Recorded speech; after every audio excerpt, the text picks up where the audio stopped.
Бәріңізге ассалаумағалейкум. Өмірінде 103 мәрте жекпе-жекке шығып, бірде-бір рет жеңілмеген атақты Қабанбай батырдың қанды жорығы туралы сізге білген дұрыс. Ендеше кеттік.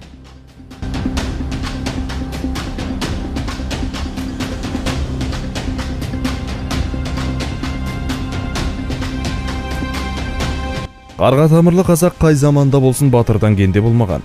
Аз оңайға білеген небір хандардың өзі батырлардың сөзін тыңдап, кеңесіне құлақ асқан. Сондай қаһармандардың бірі де бірегейі Қаракерей Қабанбай батыр.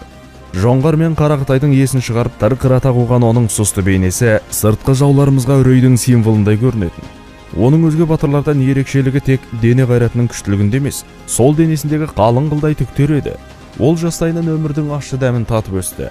1702 жылы барлықтағы алғашқы шайқаста әкесі Қожағұл батыр аз адаммен қоршауда қалып қойып, ақыры ауыр жарақаттан о дүниелік болады. Бұл кезде Қабанбай 11-ге жаңадан толған еді. Даңқты батыр Қожағұл өмірден өткеннен кейін ел арасында бірлік кетіп, оны көріп отырған ойраттар ел жұрт аманда тапа-тал түсте қазақ ауылдарын емін-еркін тонап, білгендерін істеуді шығарды. Бірлігі кеткен ауылдарды ойрандап, пәк қыздарын күң, бек ұлдарын құл етуге көшті. Олар сонымен қоймай кезекті жорықта Қабанбайдың ағасы Есенбайды аяусыз қорлап өлтіреді. Бұл жас жігіт үшін орны толмас қасіретке айналды. Әкесі өлгеннен кейін жалғыз сүйеніші болған Есенбайдың қорлықпен өлтірілуі Қабанбайдың жүрегіне қан қатырды. Ағасының кегін алмақ болған ол жаудың ортасына жалғыз барып, ағасын өлтірген қалмақты іздеп жүріп тауып алып, басын кесіп тастайды. Бұл тек бастамасы ғана болатын. Оның бұл жүрек жұртқан ерлікке толы сапары ел ішінде аңыз болып тарап, ол бірте-бірте қалмақтарға да жетеді. Енді кіп-кішкентай Қабанбайдың даңқы қалмақтарға қорқынышты болып көріне бастайды. Оның ерлікке толы ғұмыры осылай басталған еді. Қалың керейлердің арасында тұрып хан бибіге үйленеді. Қабанбайдың даңққа толы жұлдызды шағы жоңғарларға қарсы бүкіл қазақ халқының азаттық қозғалысы кезінде анық көрінді. Жастайынан қалмақ десе, қаны басына шабатын батыр Ақтабан шұбырынды, Алқакөл Сұлама жылдары жоңғарлармен аяусыз күреске түсті. 1926 жылы Бұланты шайқасына, 1930 жылы Аңырақай Алакөл шайқасына, кейін Шыңғыстау, Ертіс бойындағы шайқастарға қатысып, Абылай ханның ең сенімді батырларының біріне айналады.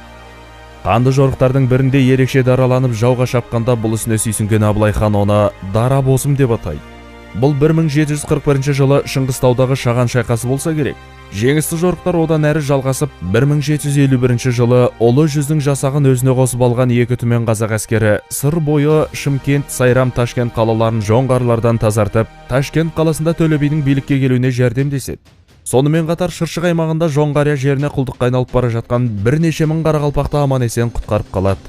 Бұл кезде хандық іші алатайдай бөлініп, 300-дің екі жақсылары өз-өзімен қырқысып, үлкен хан тағына таласа бастайды. Ресей болса жергілікті сұлтандардың қолтығына су бүркіп, оларды Әбілқайыр ханға қарсы қойып, осы арқылы кіші жүз жерінде хандық биліктің жойылуын тездетпек болады. Бұл ойын Әбілқайырдың өлімімен аяқталады. Қанды оқиғадан кейін Қабанбай Барақ сұлтанды ханның өлімі үшін кінәлап, жоңғарлармен ауыз жаласуға ұмтылуын сынға алады. Бұл да Қабанбайдың саяси сипатын көрсетті. Ол ешқашан өзге елдің бодандығын қабылдамаған адам. Оның таңдауы не өлім, не бостандық ұрандары секілді естіледі. Оның ел ішінде абыройының өскендігі сондай, 300-дің ханы онымен санасуға, ақылына құлақ асуға мәжбүр болды. Бұл ел басына күн туған сәтте ер етегімен су кешкен қысылтаяң шақ ердің майданда шыңдалатын сәт еді.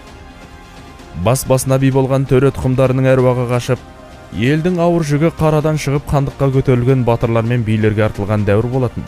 Міне, дәл осы кезде Абылай хан бастаған қазақ батырларының алтын ғасыры туды. Олардың ерліктерін әйгілі жаулар жырға қосып, нағыз ертегі қылып айтты. Бұл тірі аңыздар болатын. Олардың көш басында туыстаушы Қаракерей Қабанбай, Қанжығалы Бөгенбай, Шапырашты Наурызбайлар тұрды. 1750 жылдан кейін қазақ даласын, әсіресе оңтүстік аудандардағы қалалы аймақтарды жоңғарлардан азат ету майданы басталды. Бұл ұзаққа созылған соғыстың соңғы эпизодтары болатын. Жоңғарлар өз ішінде ыдырап, одан қала берді Қытай тарапынан қатты теперіш көрді.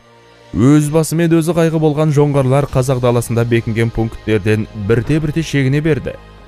Енді ол бекеттерді қорғайтын әскерлер отандарына Жоңғарияға қайтуды армандай бастады. Жер-жерден бас көтерген қазақтың жау жүрек жігіттері жоңғар қосындарын талқандап кетіп жатты. Саны аз, бірақ орасан зор территорияға ие бола алмаған Шашыранды Қабанбай бастаған қол Іле, Балқаш, Қаратал өңірлерін жаудан тазартуға қатысты. Тарбағатай жеріне жеткен жасақтың бір бөлігін бастаған оның басшылығымен Қаракөл мен Нарынды, Үржар мен Қатынсуды, Алакөл мен Барлықты азат етіп, тегістік бағыттағы Бөгенбай әскеріне барып қосылды.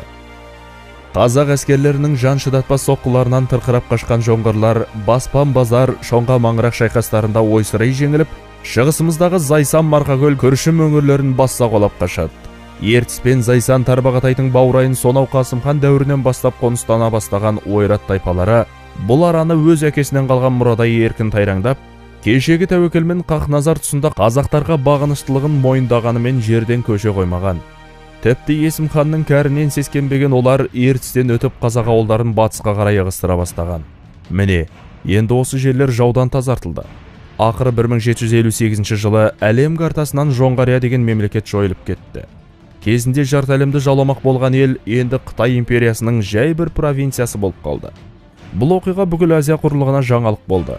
Азияның түркітектес хандықтарына Қытайдың жаулап алу қаупі туындады. Содан Ауғанстан жерінде билік құрып отырған Ахмад Шах Дурани арнайы елші салып, Абылай секілді жауынгер халықтың басшысымен Қарақытайға қарсы одаққа бірігуге ұмтылды. Бұл туралы келесі видеомызда толығырақ айтатын боламыз. Өз елінен қашқан жоңғар ханзадасы Әмір Сананы қорғаған қазақ билеушілері қаптаған Қытай армиясымен соғысуға мәжбүр болды.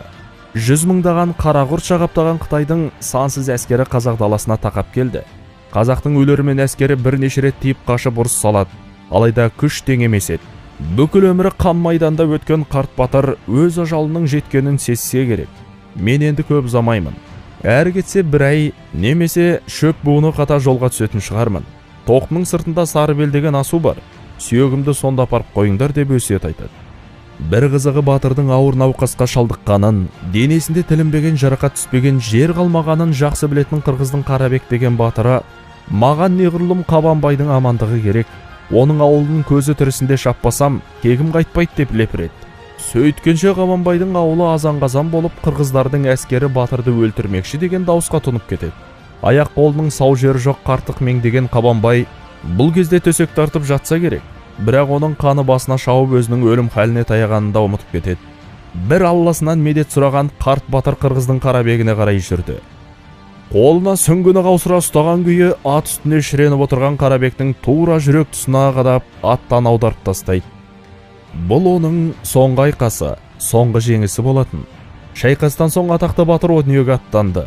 Алтын құрсақты аналарымыз барда қазақта әлі талай батырлар дүниеге келеді. Осымен қазақ даласы өзінің ең даңқты батырынан айырылды. Батырды өз өсиеті бойынша жоңғар қақпасының сол жақ қапталындағы Сарыбелге жерледі. Белгі ретінде батырдың басына тас үйілді. Қабанбай батыр өмірінде 100 жекпе-жек өткізіп, оның бірде-біреуінде жеңіліс көрмеген. Осындай даңқты батырларымызға Американың ойдан шығарған Супермен, Спайдермен, Бэтмен, өрмекші адам, Америка капитаны, темір адам секілді жалған батырлары тең ме?